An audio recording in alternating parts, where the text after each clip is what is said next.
오늘 우리에게 주시는 하나님의 말씀은 이사야서 27장 1절에서 3절까지 말씀입니다. 그날에 여호와께서 그의 견고하고 크고 강한 칼로 날랜 뱀 리워야단 곧 꼬불꼬불한 뱀 리워야단을 벌하시며 바다에 있는 용을 죽이시리라. 그날에 너희는 아름다운 포도원을 두고 노래를 부를지어다. 나 여호와는 포도원 지기가 되며 때때로 물을 주며 밤낮으로 간수하여 아무든지 이를 해치지 못하게 하리로다. 아멘. 하나님의 말씀입니다. 할렐루야. 복된 날입니다. 하나님 주신 은혜가 오늘도 여러분과 함께 하기를 주의 이름으로 축원합니다. 이사야 선지자는요, 하나님의 악한 자들에 대한 심판을 선포하셨어요.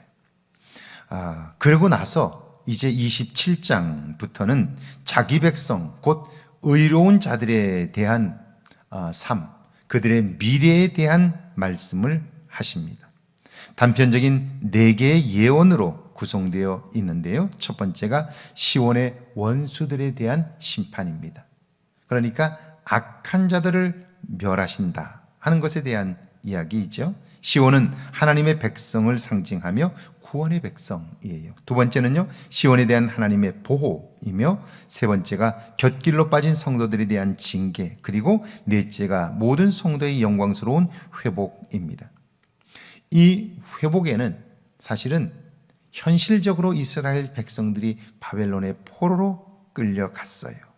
그런데 그런 그들이 이제는 소망이 없다고 여기는 그때에 하나님은 말씀하셔요.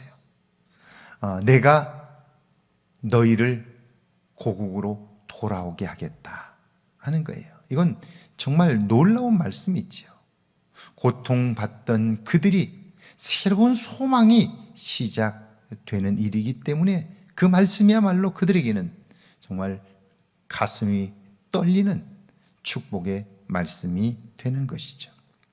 그런데 우리가 계속해서 알게 되는 것은요, 하나님이 당신의 백성을 구원하시고 마지막 그들을 심판하실 때까지 악은 이 세상에 존재한다는 거예요. 끊임없이 악은 우리를 유혹한다는 거예요. 그러니까 깨어있지 않으면, 의식하지 않으면 우리도 모르는 사이에 우리는 죄에 끌려 사단의 종로로 달 수 있다 하는 것이죠. 오늘 1절에 보니까 이렇게 되어 있어요. 그날에 여호와께서 그의 견고하고 크고 강한 칼로 날랜 뱀 리워야단 곧 꼬불꼬불한 뱀 리워야단을 벌하시며 바다에 있는 용을 죽이시리라. 리워야단은 세상에서 가장 강력하고 날쌔어 쉽게 잡을 수 없고 이길 수 없는 사탄을 의미하고 그의 추종자들의 우두머리를 가리키는 거죠. 그런데 하나님은 한 칼에 그를 제압하셔요. 그로 말미암아 고통받던 백성들을 그의 손아귀에서 구원해 내시는 거예요. 그리고 나서 이제 하나님이 무엇을 하시는가를 보세요. 2절입니다. 그날에 너희는 아름다운 포도원을 두고 노래를 부를지어다. 그날에, 이 말은 하나님께서 리워야단을 꺾으신 날이죠. 하나님은 그날에 이렇게 말씀합니다. 내가 세운 아름다운 포도원, 그곳은 하나님께서 악한 자를 꺾으시고 평화를 주신 땅이죠. 그 땅을 소개하면서 기뻐하셔요. 여러분 한번 가만히 여러분의 삶을 돌이켜 보세요. 제 인생의 시간들도 그랬어요.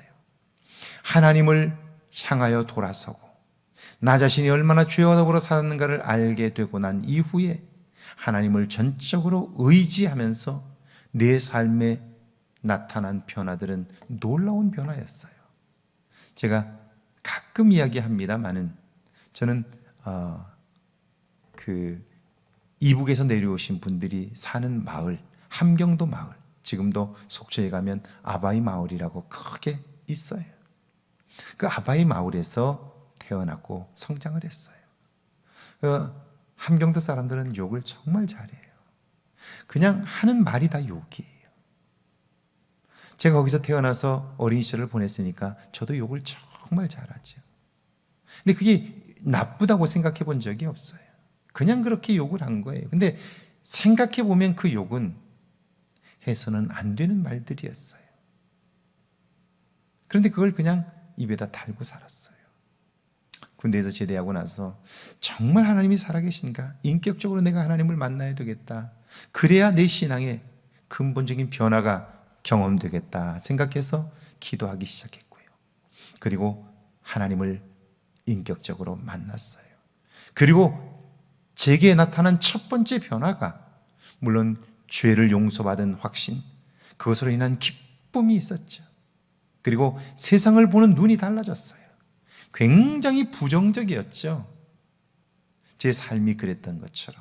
그런데 세상이 아름답고 따뜻하다고 느끼게 되었어요. 그러니까 세상을 보는 시선이 달라진 거지. 그리고 나서 제 입에 붙어있던 욕이 완전히 사라졌어요. 한순간에 사라졌어요. 욕이 사라졌어요. 변화이지요. 이런 변화가 경험되는데 오늘 그것을 성경은 아름다운 포도원으로 비유하고 있는 거예요. 자, 그 포도원에 우리를 초대하시고 그 포도원에 맺힌 열매를 우리에게 주실 텐데 3절입니다. 나 여호와는 포도원 지기가 되며 때때로 물을 주며 밤낮으로 간수하여 아무든지 이를 해치지 못하게 하리로다. 그 땅, 하나님이 직접 악을 멸하시고 세운 땅이죠. 그것을 아름답게 하신 하나님은 이제부터 그 땅은 내가 가꿀 것이라고 말해요. 하나님께서 직접 포도원 지기가 되신다는 말씀이죠. 포도원 지기는 그 땅을 갈고 해야 하는 모든 것들을 물리치셔요. 거름을 주고 토양을 힘있게 하여 풍성한 열매를 맺게 하시죠. 기한 전에 열매가 떨어지지 않도록 돌보시고 가꾸셔요. 풍성한 열매를 거두게 하셔요. 이 땅을 아름다운 포도원으로 가꾸기 위하여 하나님은 직접 포도원 지기가 되어 그 땅을 섬기는 거예요. 하나님이 우리의 삶의 주인이 되시면 우리의 삶에 이런 아름다운 일들이 일어나고요. 그 포도원 안에서 사는 기쁨을 우리는 찬송하게 돼요. 왜냐하면 그 포도원의 열매가 너무나 실하고 풍성하기 때문이죠. 매일매일의 삶의 기쁨이 있게 되는 거예요.